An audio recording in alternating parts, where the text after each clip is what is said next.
Hi అండి, welcome to my channel. ఈరోజు అయితే నేను మటన్ ఫ్రై చేస్తున్నాను. నేను ఎలా చేస్తానో ఈ వీడియోలో అయితే చూసేద్దాం. ముందుగా అయితే మటన్ 1/4 కేజీ తీసుకొని నీట్గా కడిగి పక్కనైతే పెట్టుకున్నాను.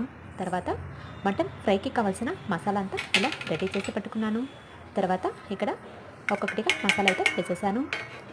పసుపు, కారము, ధనియాల పొడి, మటన్ మసాలా వేసాను. ఇప్పుడైతే పుదీనా, కరివేపాకు, శనగ తరిగిన పచ్చిమిర్చి, తర్వాత అల్లం వెల్లుల్లి పేస్టు,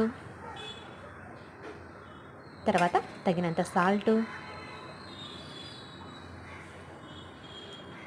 కొంచెం తక్కువగా వేసుకోండి, ఎందుకంటే మనము పోపు పెట్టుకున్నప్పుడైనా మళ్ళీ వేసుకోవచ్చు. ఎక్కువైతే బాగుండదు. ఫైనల్గా నిమ్మకాయ అయితే ఒక దెబ్బ అయితే పిండాను.